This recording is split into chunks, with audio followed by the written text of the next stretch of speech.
What if the walls of Buckingham Palace could talk? That's not just a metaphor this time. Because someone who walked those gilded halls, who polished the silver and turned down the sheets, has finally broken the silence. A former royal maid, anonymous for now, but very real, has confirmed whispers that have haunted the palace for years. And the first name out of her mouth? Not Prince Harry, not even King Charles. She said Andrew, and she said Meghan. But before we continue, please don't forget to like, subscribe, and turn on the notification bell for updates. This isn't about gossip. Not anymore.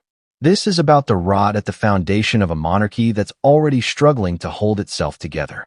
It's about power, access, secrets, and what people do behind closed doors when they think no one's watching. Because she was watching. Now, before you jump to conclusions, no, she didn't claim to see everything. But what she did see, what she heard, what she cleaned up after, what she found buried beneath the silence, it paints a picture. Not a perfect one, but a disturbing one. One that doesn't feel accidental. And here's the real question. Why now?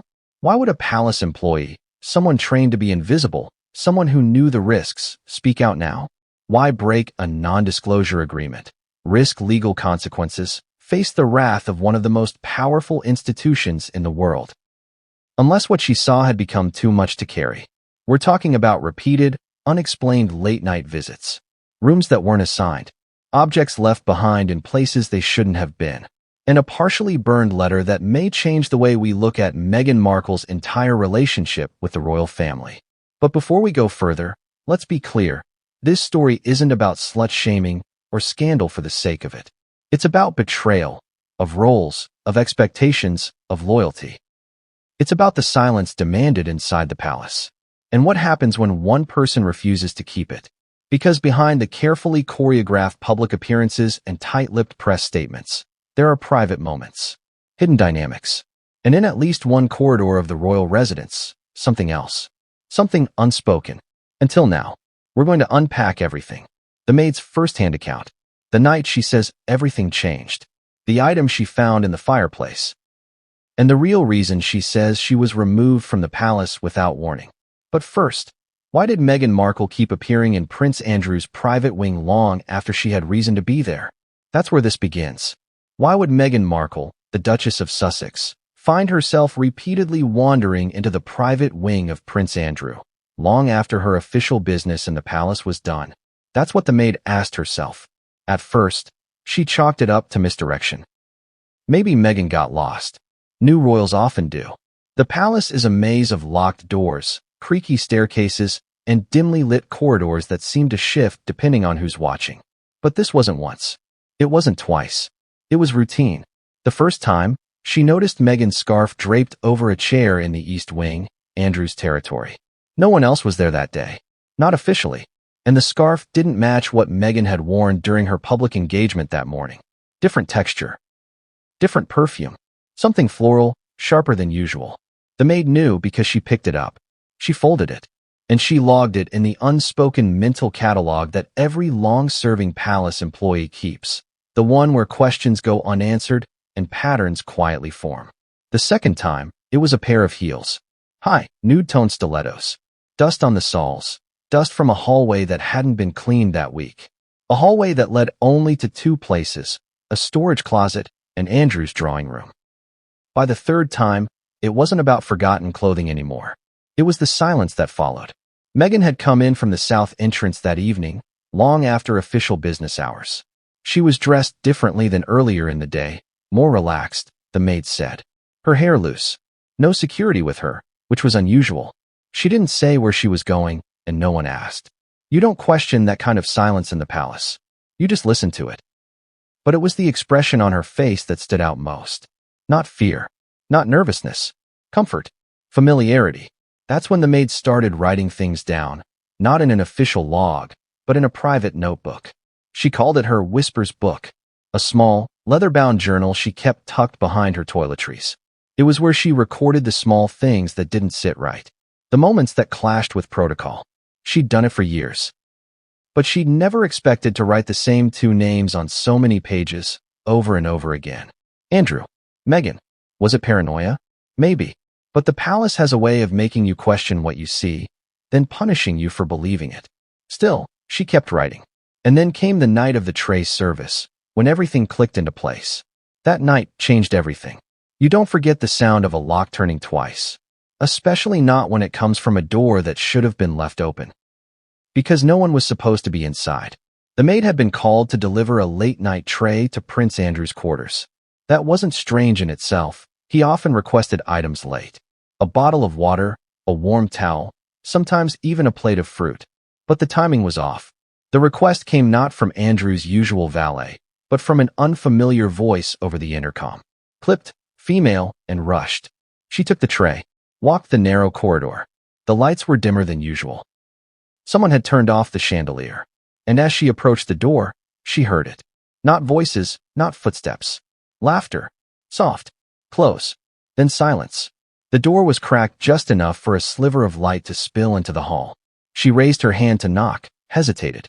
Something about the air felt still, like a room holding its breath. And then, click.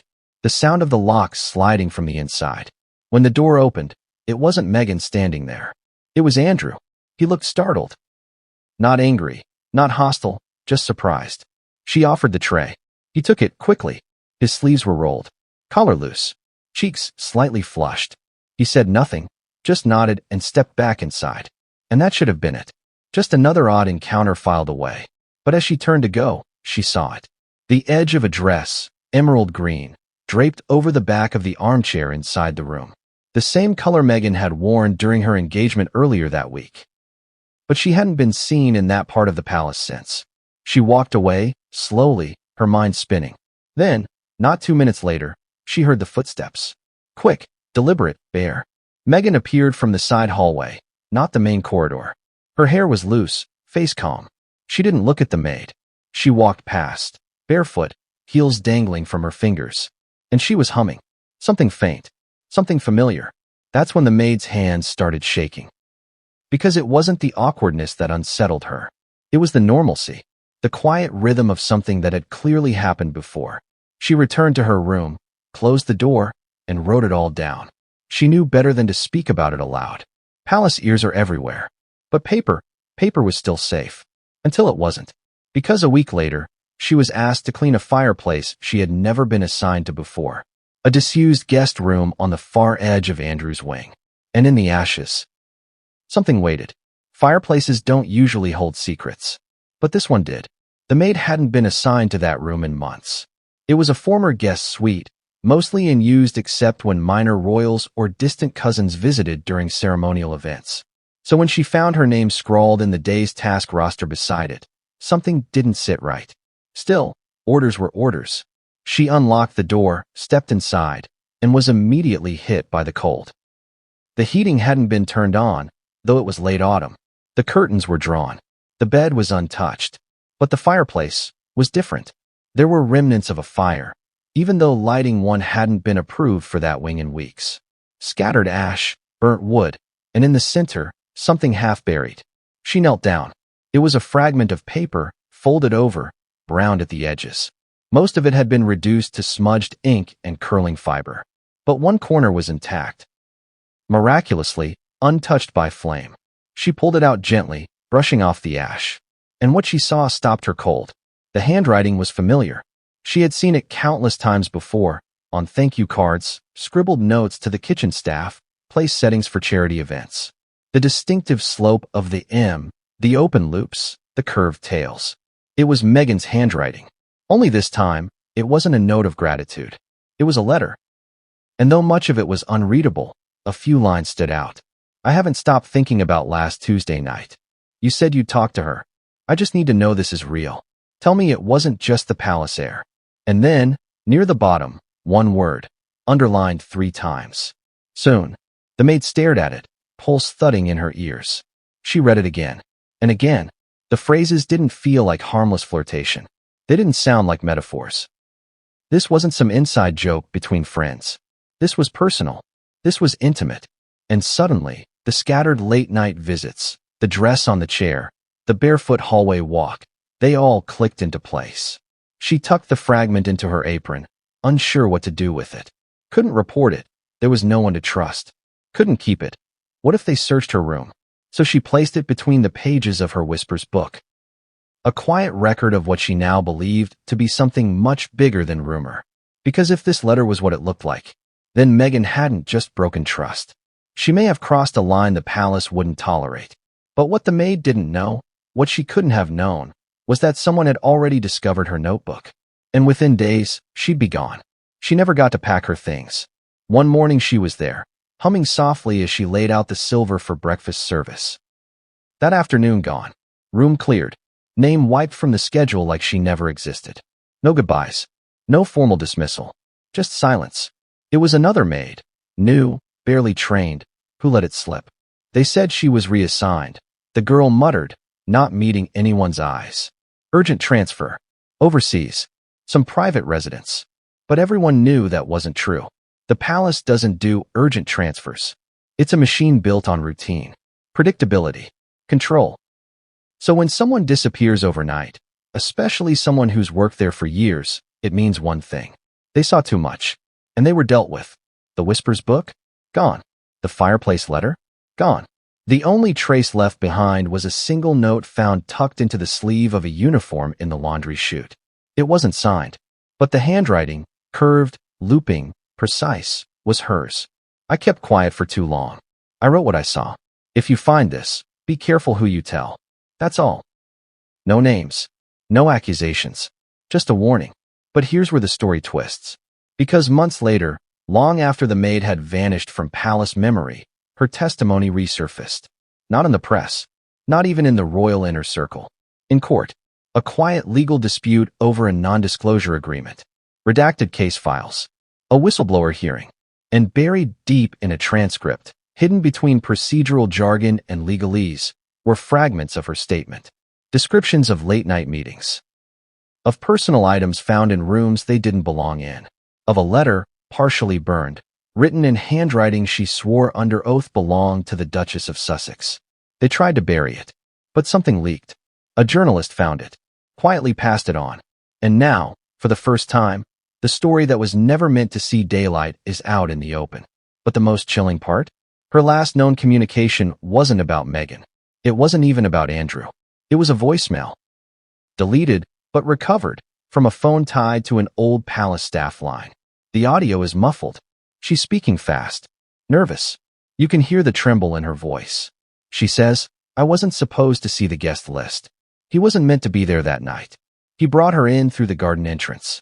I think someone helped her. Then static. Then silence. So who helped Meghan? What happens when the person you trust to follow the rules rewrites them in secret? That's the question the palace can't answer right now. Because if even a fraction of what the maid revealed is true, this wasn't just a private affair. It was a quiet unraveling of the very hierarchy that keeps the monarchy standing. And the silence surrounding it? That's the loudest part. The crown survives on image, on order, lineage, discipline. Not just in public ceremonies, but behind closed doors. Bedrooms, corridors, guest wings, these spaces aren't random. They're assigned, monitored, protected. People don't just slip in and out unnoticed. Unless someone lets them. Unless someone wants them to. The real betrayal isn't just between Harry and Meghan, or even between Andrew and the monarchy. It's between the system and itself. Between the rules that everyone swears to uphold and the whispered exceptions that certain people are allowed to make. Was Meghan acting alone? Was Andrew just complicit? Or was this calculated?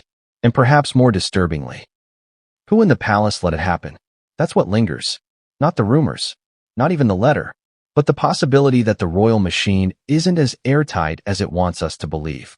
That someone, somewhere, opened a door that was meant to stay closed. And kept it open. We may never know the full story. The maid is gone. The evidence. Erased, buried, or locked away. But stories like this, they don't stay quiet forever. Not when people start asking the right questions. Because the timeline doesn't add up. Because the list of people who knew and said nothing is growing. And because silence, in a place that guards every breath, is a story all its own. So here's the final question. If the crown protected this, what else is it still protecting? Let us know what you think in the comments. Was this a quiet scandal buried for the sake of appearances? Or is this only the beginning of something far more dangerous? Don't forget to subscribe. Because in the next video, We're pulling back the curtain on the night Meghan reportedly slipped out of the palace without her security detail, and why one guard refused to cover for her. That story has receipts.